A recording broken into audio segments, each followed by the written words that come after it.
Praise lord, హల్లెలూయా. దేవునికి స్తోత్రం. ప్రభు పరిశుద్ధ నామానికి మహిమ కలుగును గాక. క్రీస్తునందు ప్రియులారా, దేవుడు తన మహాకృపను బట్టి మరొక నూతన ఉదయకాల సమయంలో వేయకొని రీతిగా ఆయన పాద సముఖంలో ఆయన నామాన్ని గణపరచడానికి, ఆరాధించడానికి ప్రభు ఇచ్చినటువంటి శ్రేష్టమైన అమూల్యమైన సమయాన్ని బట్టి ఆయన ఉన్నతమైన పరిశుద్ధ నామమునకు మహిమ ఘనత సమస్తమును కలుగును గాక. క్రీస్తునందు ప్రియులైన దైవజనులు, స్నేహితులు, విశ్వాసులు, సహోదరులు ఈ కార్యక్రమాన్ని వీక్షిస్తున్న ఆత్మీయ జనాంగం అంతటికీ మన ప్రియ ప్రభువును రక్షకుడైన యేసుక్రీస్తు వారి ఉన్నత నామంలో ఉదయకాలపు శుభములు మరియు వందనాలు తెలియజేస్తున్నాను. మీరు అందరు బాగున్నారు కదా? చాలా సంతోషం. ఈ దినమంతా దేవుడు మిమ్మల్ని మీ కుటుంబాలను దీవించును గాక. ఈ దినం కూడా ప్రేమదేవుని ఆహ్వానిస్తున్నాను. అనుదిన అభివృద్ధి ఉదయకాలపు ధ్యానాలైనటువంటి ఆధ్యాత్మిక కార్యక్రమంలో నాతో పాటు పాలిభాషలు కండి.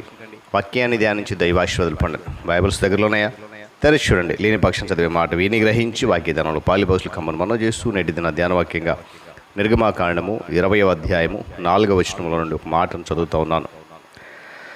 పైన ఆకాశం అందే కానీ, క్రింది భూమి అందే కానీ, భూమి క్రింది నీళ్ళ అందే కానీ ఉండు, దేని రూపమునైనను విగ్రహమునైనను నీవు చేసుకొనకూడదు.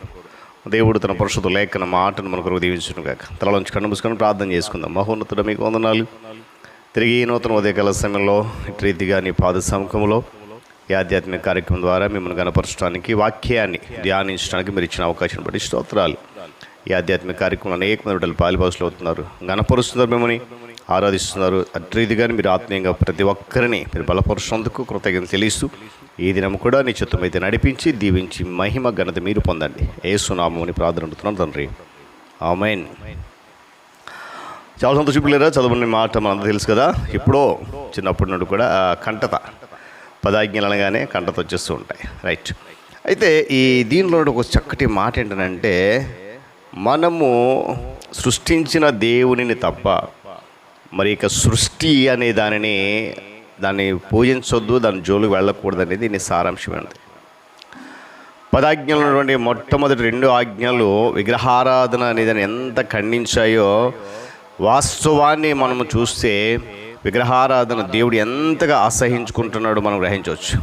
మొదటి యోహాను పత్రిక 5వ అధ్యాయం 21వ వచనంలో విగ్రహారాధన గురించినటువంటి హెచ్చరికతో ముగించబడింది. పిల్లరా, సృజించబడిన దేనిని కాకుండా సృష్టికర్త అయిన దేవుని మాత్రమే మనం ఆరాధించాలని నేను ఒక వాక్యం ఖచ్చితంగా చెప్తుంది. మనల్ని సృజించిన వాడు దేవుడై ఉంటున్నప్పుడు మనం ఎలాగో ఆయనను సృష్టించగలం గమనించాలి. లోహముతోనూ కర్రతోనూ రాతితోనూ చేయబడినటువంటి విగ్రహమును మానవుడు పూజించడం అనే దానిని దేవుడు ఎన్నడూ కూడా సహించేటువంటి వ్యక్తి కాదు.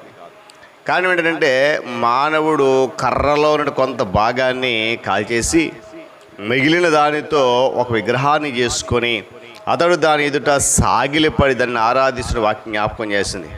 ఇది ఏమాత్రం కూడా దేవునికి అంగీకారయోగ్యము కాదు. శిలువ వంటి స్మారక చిహ్నాలు, సూర్యచంద్ర నక్షత్రాలు వంటి ఆ విగ్రహ రూపాలు, జంతువులు, పక్షులు, పురుగులు మొదలగు వాటి ఆరాధనకు అర్హత గల స్థానాన్ని ఎన్నడూ కూడా మనం హెచ్చించకూడదని చెప్పి దీనికి వాక్యం జ్ఞాపకం చేస్తుంది. దేవుని స్తోత్రం చెప్పిన గట్టిగా హల్లెలూయా. ఏమండి, తనకు సాగిలపడి నమస్కారం చేయమని చెప్పి యేసుక్రీస్తు ప్రభువారికి అపవాది సలహా ఇచ్చాడు. అయితే మానవులకు కూడా అటు రీతిగానే చేయాలని అపవాది కోరుకుంటున్నాడు. అయితే ఈ దినాల్లో అనేక చోట్ల అపవాదికి కూడా సంఘాలు ఉన్నట్లు మనం వింటున్నాం. దేవుడు ఎప్పుడు కూడా దయ్యముల పూజను ద్వేషిస్తూ ఉంటాడు. ప్రకటన గ్రంథంలో చూడండి, దేవదూతలు కూడా సృజించబడిన వారే. ఏమండి, కాబట్టి మనము వారిని సహితము ఆరాధించడం అనేది మానేసుకోవాలి.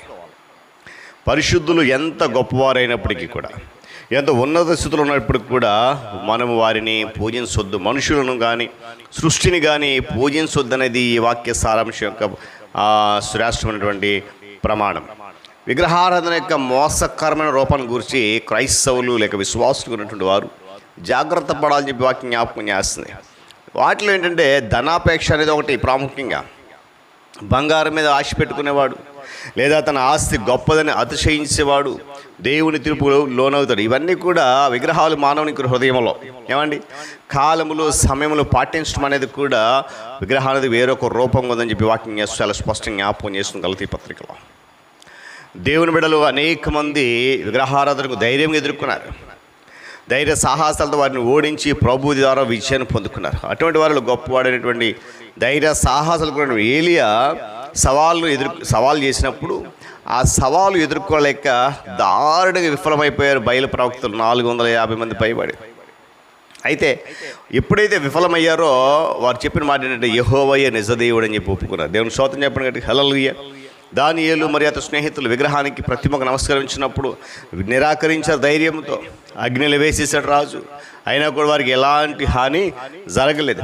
ఏథెన్సు పట్టణం విగ్రహాలతో నిండిపోయినప్పుడు పౌలు యొక్క ఆత్మ పరితాపం పట్టలేక ఆవేశపడ్డాడంట. ఏమంటే ఆత్మ చాలా ఆవేశపడిందని చెప్పి జ్ఞాపకం చేస్తున్నాడు. ఆత్మ చాలా కురింగిపోయింది, పరితాపం పట్టలేకపోయింది, ఉక్రోషం వచ్చేసింది పౌలుకి.